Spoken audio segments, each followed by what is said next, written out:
as we increase or decrease the mortgage rate, it automatically changes time, emotion, and value immediately to the trillions of dollars. And that to me is an indicator how important marketing is. Welcome back to Office Hours. I'm David Meltzer. Some people call me Uncle Dave, Grandpa Dave, Dad Dave. This guy calls me Brother Dave. That's right. And it's an honor to be even considered to be in the Dhingra family. And Arjun Dhingra, he has built a community and a society called the LFG Society, and we all know what that means. So does Tom Brady. He also is an extraordinary advisor. He helps so many 23 or 4 years, 23-year mortgage advisor, which is not easy to hang around that long, and obviously an entrepreneur.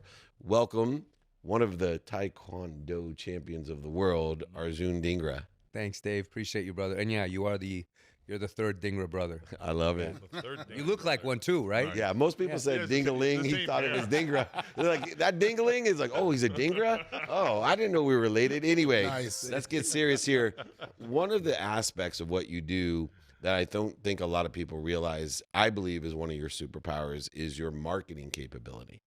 A lot of people don't think about that, but the mortgage industry changes time, emotion, and value so quickly. And it's regulated, the change. As we increase or decrease the mortgage rate, it automatically changes time, emotion, and value immediately to the trillions of dollars. Mm-hmm. And that to me is an indicator how important marketing is, because when time, emotion, and value changes quickly, marketing becomes one of the most important things. And it's probably why you've been able to maintain a business for over 23 years. What are some of the things you've learned about marketing in an industry, career, and job that changes so quickly? I mean, it was really kind of a crossroads because I was stuck. I was going through the mortgage industry like everybody else was, having rode out the market crash of 2008. And then, as the market put itself back together again and figuring it out. But I was doing business as usual, but not really figuring out how to put my name out there in other ways. And I had this moment where I was ready to quit the business. I got stood up for a meeting by a guy that had only been in the business for like a couple years. He canceled me like an Uber driver. He just says, I'm not coming. I showed up to the coffee meeting. I'm like, I'm here early. What can I get you? He goes, I'm not going to make it. Didn't say sorry. Didn't come up with an excuse or BS me or anything. Dismisses me. Then I got yelled at a couple hours later by somebody else in my business. And I just thought, you know what? Maybe the universe is telling me to get out of this thing. I've been at that point in for about 16 years. So I called up my business coach and asked him, hey, I think I need to walk away from this and do something else. I'm tired of getting my shins kicked in. And he says, look, man, I know you're good at what you do, and you know you're good at what you do. And maybe the last few people that you helped know you're good at what you do, but does anybody else? And I didn't have an answer for that. Other than my martial arts background, if you Googled me, that's all you would find. So he says, I don't know what the answer is, but you're going to have to change that somehow, some way. So literally a few months later, Neil and I went to a Gary Vee event in Miami, and everything just switched. I'd always had a bit of a social media presence, which is what I used for a lot of kind of soft marketing. But then I just threw gas on the fire. And I think, to bring it forward into current times right now, if you paid attention to this election that we just went through, this is not about who voted for who or who won. This was a masterclass in marketing, just watching how it worked, because this election changed how all elections are going to be done. This was the election of podcasts, events, social media, audience hacking, going into enemy territory when normally candidates would avoid going on certain networks. Like, no, I'll go. I'm going to hack that audience, and I'm going to live rent-free in everyone's brain on this side, and then other people doing it. But it's just changed the game. So I'm always fascinated by marketing, and I recognize that it constantly evolves, as it does in my business and every business. But to tie it to relevant events, this election also showed how it's evolving as well. Yeah, you and Patrick Bet David, that's for sure. Definitely understood how that worked. Yeah, the marketing world is fascinating, and obviously, doing mortgages, you got to do something. Yeah, the way mortgages went. But what I know about mortgages is most of the time it is the biggest thing that someone's going to spend their money on. Yes. And they give you a lot of paperwork, and you never read it. That's right. How do you clue that in? Because you speak about financial literacy and teaching people, and now that mortgage is the biggest purchase that they're going to make. Mm-hmm. They're relying on you Right. to tell them what all of that junk means. Mm-hmm. They have no idea what a 30-year fix is. Right. They don't know if there's really a fix or not. They don't know how they lose the house or how they keep the house. How do you integrate the financial literacy component into helping somebody make that purchase and make sure that that purchase stays in their family, that they can maintain their home and do all the things? How does it fit? Because I like the fact that you're talking about financial literacy in this aspect, because I know when I bought my first house, I had no idea what a 30-year fix meant. No idea. And most people don't. Right. I think I'm actually proud of this. I talk more people out of getting a house than I do sometimes actually entering one, because going through and figuring out someone's life story, why they're actually are they doing this just because it's a bandwagon thing or because everyone's telling them to do it?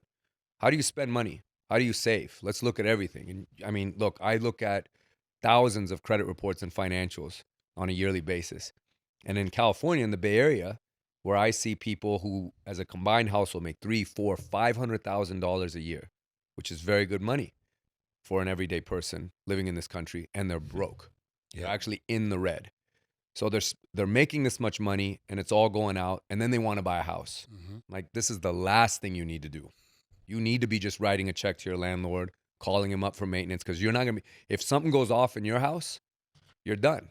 You're not going to be able to replace the roof or do all these things. So the financial literacy part first started, or the passion for it first started with figuring out, is it even the right move? Yes, it's the American dream and it's touted and everyone should do it and we all aspire to because we've been told that and we saw our parents do it, but it may not be the right thing for you right now.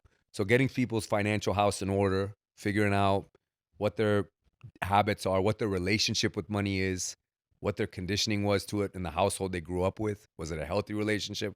Was it not healthy? And also just understanding where people come from. Like, people, to tie this a little bit back to marketing, people are very just diluted in going with a one-size-fits-all approach to marketing. I'll tell you what I mean. If you are marketing to Gen Zers versus millennials, it's not the same thing. Millennials watched their parents lose their homes during the market crash. They don't have a great opinion of real estate, mortgage. They might hear 30-year fix. I'm like, I don't want anything to do with that. I remember watching my parents lose everything during that time. Gen Z, on the other hand, totally opposite. They've watched their parents ride waves of appreciation and create all kinds of wealth, vacations, college was paid for, whatever, because real estate has done well during their time. So how people market to and approach these people, two totally different frames of references, two different sets of language. But it's important to understand that where everybody comes from is the starting point. And then I try and attack that and figure out, again, what's the relationship with money? What were you exposed to? Because if we're not addressing that, people will continue to make bad decisions. And so it's just kind of a mission to help people kind of stop that and break that pattern. Rick, it's funny. You know, I used to tell kids when they want to be a sports agent, I said, hey, let me talk you out of your job of the dreams and let me talk you into a job that will get you to the job of your dream. I think it'd be a great marketing ploy for Arjun, right? Let me talk you out of the house of your dreams and put you into one that will get you to a house of your dreams. Yeah, something like that. And it's pretty cool. My next content idea. Remind me about that, Sean. You got it. Sean, you're on it, man. Go ahead. Just give a little bit of credit to Brother Dave. Uncle Dave, Grandpa Dave, whatever you want to call me. Go ahead, Rick. Arjun, what's shaking? What's up, brother? Good to see you, man. I'm going to make Chad happy. I'm actually going to ask something of you that has to do with your industry, because we were joking.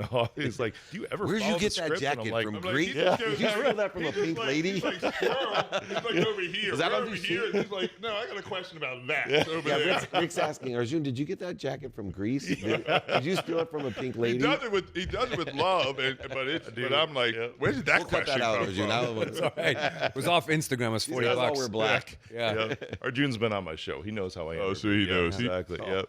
Yep. So I watched a movie for the first time ever. Yeah, I know it sounds like Boy. right. No, You say I watched the movie for the first time ever? Yeah, well, on an airplane. no, a specific movie On right? YouTube. Yeah, I hope so. Yeah, I'm like, wait, that's the first movie you ever watched? What kind of childhood did you have? Exactly. Was there no Disney where you were born? Rough, yeah. no. Cinderella, Grease. You ever see Grease? One of my favorites, actually. I thought so. The Big Short. See, Oh, I like Oh, The Big there you Short. go. All right, now, Yeah, now yeah. you're bringing it back. I'm not supposed to hit the desk. You went around the block for that? Well, you got Sorry, there. guys. He landed the plane, A yeah. little bit. He landed This is it. why people listen. By the way, don't call me the Big Short or I'll be pissed. Yeah, right. That was Uncle a Dave bad to you. job of pre-framing. Yeah, that's exactly That's right. Uncle Dave to you, not the okay. Big Right. Short. That's Like, marketing. that's the page. It's marketing 101 right there. He's That was protecting not good you. reframing. It sounded like I was having a conversation with my Hold on, wife. Arjun, Jack and I was calling me the Big Saw this Short. movie once. Yeah, See what happened. I saw a movie once. I watched this movie I love the last guest. It gets for crazy. the first time. All right, go to the question. The Big Short. I resemble that. Yes.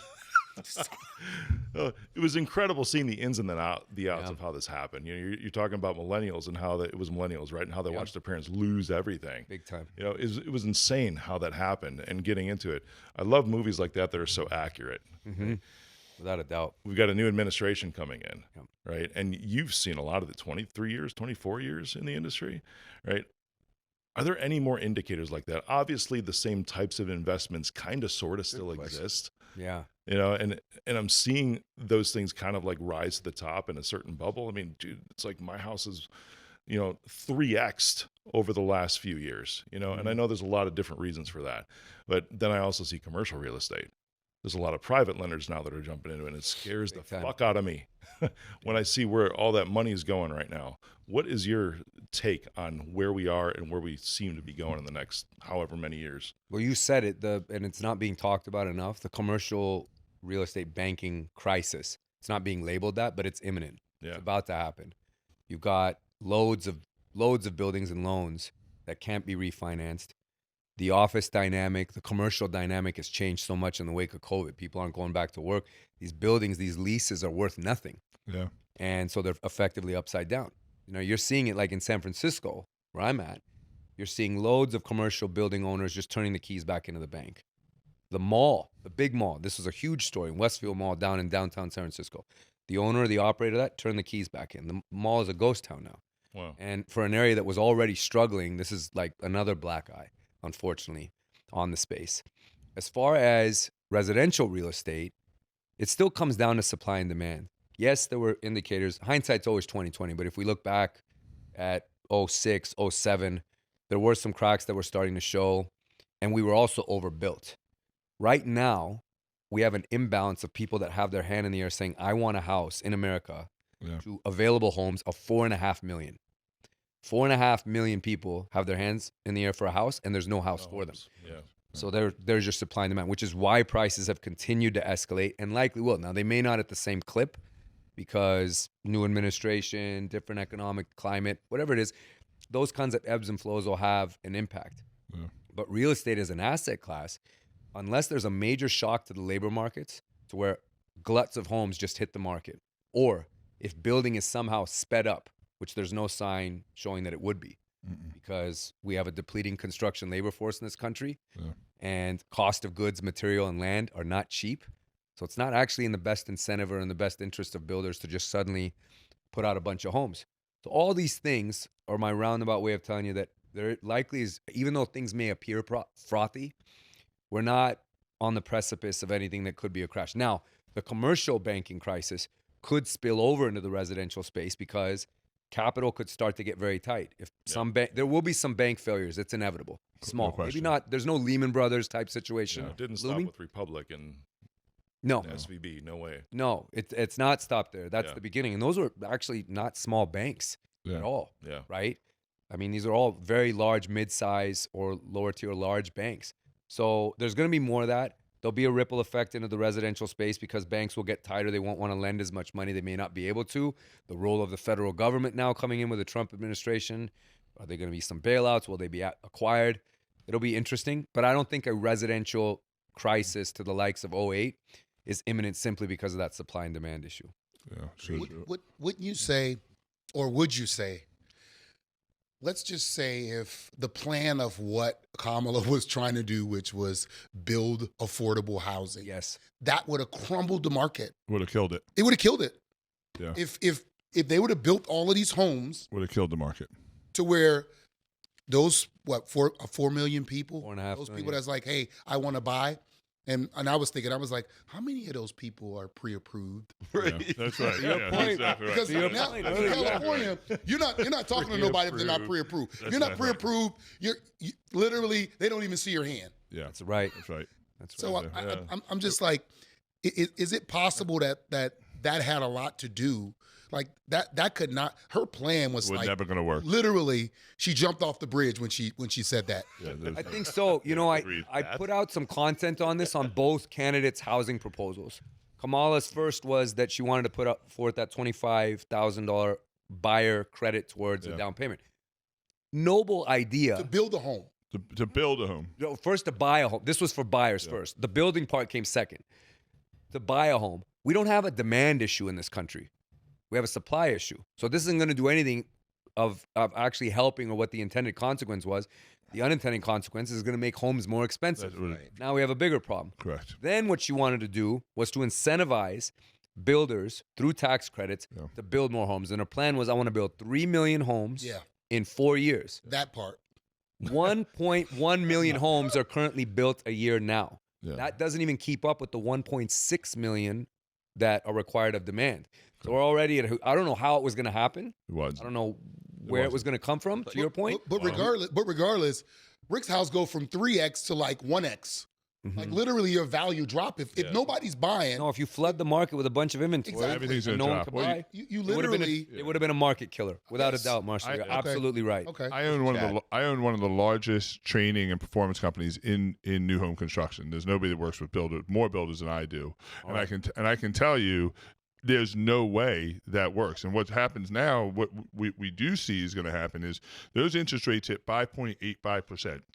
That's the benchmark where the floodgates start to open, where people that are sitting on the fence are now like, okay, that's a reasonable amount of interest rate that I'll pay. As long as it stays as a 6.5%, 7%, it's still going to have some demand, but not the demand that the floodgates are going to open. Right. The challenge is to what you said is there's a huge labor shortage, which a lot of people know about, but nobody's looking to solve because nobody's going to try to be a plumber anymore. We're not getting more electricians. We're not getting more framers.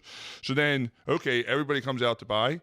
Well, now the cost of goods, cost of building goes through the roof, which then passed on to the buyers, and now we're in the same supply shortage that we were in a year and a half ago after COVID ended. And the challenge is that nobody's talking about this. Now, my question is not about this. That's just a side rail. I want to have a different conversation with somebody that sees this every day. The two industries that people fear the most in their life, dentists and lenders.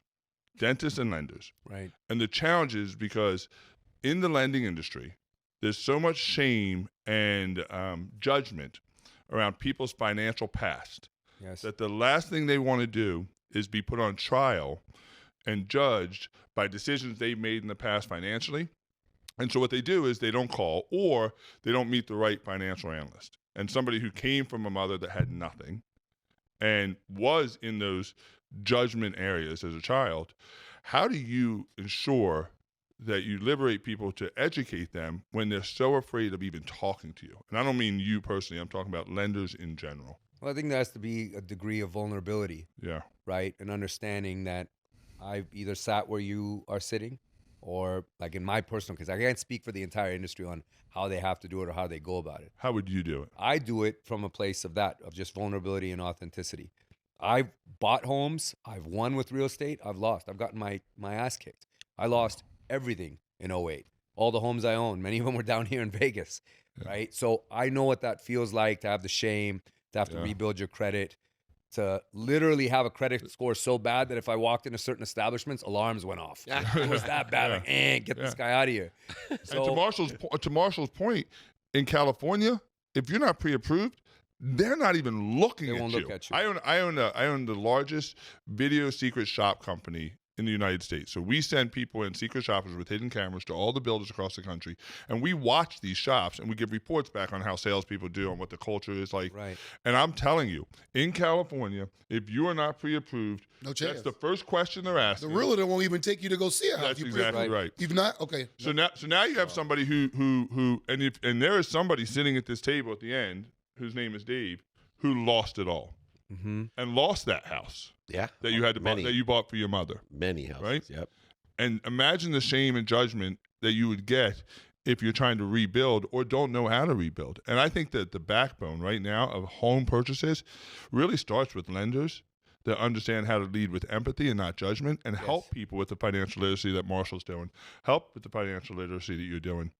I think that's the way back, is to help people understand how to get back when they feel like they've been left behind. Yes. And, you know, and then also figuring out, too, what is the end game. It may not be about the house, and then peeling back some of those layers and understanding people's relationship again with money, and maybe what the history is there, is seeing, you know, why are you doing this? It's one of the first questions I ask people. Somebody calls, or if they were referred by a financial, I'm like, why do you want to buy a house? Yeah. And there's always a moment of silence there, a period of silence. Like, why is he asking me that? No, I'm serious. Like, why do you want to buy a house? I want to know the reason. If you're doing it just because you think it's what you need to do, or this is the next box to check in life, maybe that's okay. Maybe it's not. Yeah. And through some of this honesty, or just peeling back some layers and asking some of those maybe tougher questions, at least on the surface, we get to a place of figuring out the right answer, or uncovering maybe the shame, or the expectation, the pressure. And this is where I said, I've talked to many people out. I'm like, guys, honestly, like, I don't know if you need to buy a house. You know, I think most people do it for significance. Yes. I think they want to feel significant in their life. And I think buying a home and getting the keys to that home makes them feel like they have a place in this world. 100%. That's what I think. Part of the American dream. It is the American dream. But I think the American dream is the significance. That's what I think it is. It's a meaning about who I am as an individual. Yeah. I got my first house, and I can tell you from somebody who got evicted 3 times before he was 21 years old from apartments that I couldn't afford. When somebody gave me the keys to that first house, there was no more significance in the world than I had in that moment. Incredible. So I think that the reality is, you know, helping people through that path. And that's why I love the idea of financial literacy and helping people understand that it's not for some of us, it's for all of us. We just have to educate all of us. And it's a 40% difference in people's net worth to own something versus to not. I mean, it impacts you in the long run, your family, so significantly. It's a game changer. But with that significance comes the pride of knowing that you've done something. Because not everyone is going to get the opportunity to invest in companies or take part in private equity, right? Very few people get to do that. But the opportunity to buy a home and dramatically transform the trajectory of a family or the future of the next generation, that people have access to. But it's got to be done the right way. And with your big heart and understanding, and also the math that you've utilized as well as learned throughout the years, this situational knowledge, I call it the dummy tax that all of us is paid, especially in real estate. One of the interesting aspects that I'm seeing in the realm of the significance is the blockchain and crowdfunding aspect of real estate now, that somebody can buy $100 of $100 share of $1 billion business and actually get that feeling of significant without taking the timing and risk tolerance of making a bad decision on emotion for logical reasons. And I think people like Arjun in the industry, like Marshall, Rick, and you over there, my friend Chad, it's important that we have big hearts and that you have the love in that heart to say, hey, let's actually let me talk you out of what you're thinking. Because if I'm trying to talk you out of it and you still can talk me into it, then it seems like it probably is a good idea and a good time. Imagine if one individual came across one of our previous guests, Hannah, and this guy in their life, and how much different that could change the trajectory of their life. Look, I'm self-admitted, when Marshall and I started working together, he's like, well, let's talk about how you lost everything, Dave. You know, what are you doing today? And I said, well, to be honest, I have a law degree, a business degree. I did very well in school, went to very good schools as well, and had a lot of pressure from my family to do well. But in retrospect, I was financially illiterate, very educated. Very intelligent. People would say they paid me money to speak and to teach. But ironically, the mistakes that I made were just out of illiteracy because I didn't have mentors like Marshall Falk or Hannah who and especially people like Arjun. And it's an honor, like I said, to be considered part of the society, the LFG Society, his community, his podcast, beyond the marketing capabilities, the ability to bring the best out of you. He's a world champion, so he understands performance as well. Yeah. And I think that whole package of the Dhingras, especially Arjun, is why we need more talent like that in the space to help us through the next 20 years, but also to help us here on Office Hours. Arjun Dhingra, he is the founder of LFG Society. LFG fellows here on Office Hours.